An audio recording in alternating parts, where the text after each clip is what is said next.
एक भिखारी था जो कि अक्सर ट्रेन में भीख मांगता था।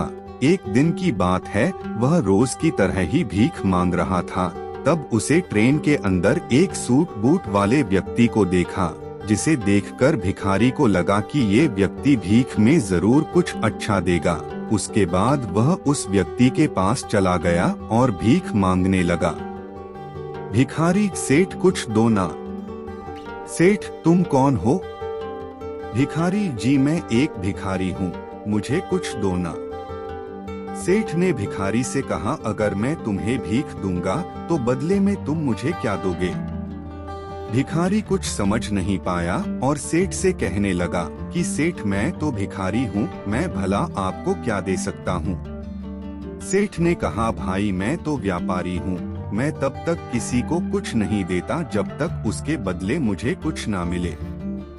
उसके बाद सेठ का स्टेशन आ गया और वह उतर गया, लेकिन उसकी कही बातों से भिखारी सोच में पड़ गया और सोचने लगा कि क्या इसीलिए उसे कम भीख मिलती है क्योंकि वह भीख के बदले लोगों को कुछ दे नहीं पाता।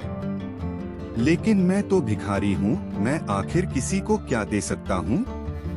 भिखारी यही बात सोच सोच कर बहुत परेशान था। तभी उसने देखा कि उसके आसपास काफी सुंदर फूल लगे हुए हैं। उसे आइडिया आया कि क्यों ना भीख के बदले लोगों को फूल दिए जाएं।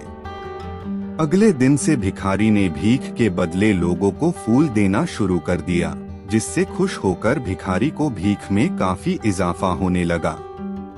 एक दिन उसे फिर से वही सेठ ट्रेन में दिखाई दिया और वह उस सेठ के पास गया और सेठ से कहा कि सेठ आज मेरे पास आपको देने के लिए कुछ है। तो उसने सेठ को कुछ सुंदर फूल दिए। सेठ को वो बहुत पसंद आए, जिससे खुश होकर सेठ ने भिखारी को कुछ पैसे दिए और कहा कि अब तुम मेरी तरह व्यापारी बन गए हो। ऐसा कहकर सेठ अपने स्टेशन पर उतर गया।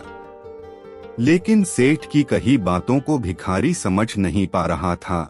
एक बार फिर भिखारी के दिमाग में बहुत सारे सवाल दौड़ने लग गए थे। उसके बाद वह भिखारी स्टेशन पर कभी दिखाई नहीं दिया। काफी दिन बीत गए। तकरीबन 1 साल के बाद 2 व्यक्ति सूट बूट में आमने सामने बैठे हुए थे। तब एक ने दूसरे से कहा कि साहब आपने मुझे पहचाना? उस पर दूसरे ने कहा, नहीं भाई मैंने तुम्हें नहीं पहचाना, लगता है हम पहली बार मिल रहे हैं। इस पर पहले वाले ने कहा, नहीं साहब हम तीसरी बार मिल रहे हैं। तब दूसरे ने कहा, क्या आप मुझे याद दिलाओगे कि हम पहले 2 बार कब मिले हैं? इस पर पहले ने कहा, साहब मैं वही भिखारी हूँ जिसे आपने भीख के बदले कुछ देने के लिए कहा था, वो हमारी पहली मुलाकात थी। दूसरी बार आपने मुझसे कहा था कि मैं जो अब भीख के बदले फूल दे रहा हूँ, इससे मैं आपकी तरह व्यापारी बन गया हूँ। आपकी वही बात मेरे दिल में घर कर गई और मैंने खुद से सवाल किया कि आखिर कब तक मैं भिखारी बना रहूंगा। उसके बाद मैं अब फूलों का व्यापारी बन गया हूँ और आज मैं अपने व्यापार के सिलसिले से ही शहर जा रहा हूँ। ये बात शायद मुझे कभी समझ नहीं आती, लेकिन आपके द्वारा बोले गए शब्दों ने मुझे मुझसे मिला दिया। अब मैं जान गया हूँ कि मैं कौन हूँ, जिसका नतीजा यह निकला कि मैं फूलों का बहुत बड़ा व्यापारी बन गया। आपने मुझे पहली मुलाकात में प्रकृति का नियम समझाया कि हमें तभी कुछ मिलता है जब हम कुछ देते हैं। लेन देन का नियम जो आपने मुझे समझाया, ये सच में काम करता है। लेकिन उसके बाद भी मैं खुद को हमेशा भिखारी ही समझता रहता अगर आपने मुझे दूसरी मुलाकात में मुझे यह एहसास नहीं करवाया होता कि मैं एक व्यापारी हूँ।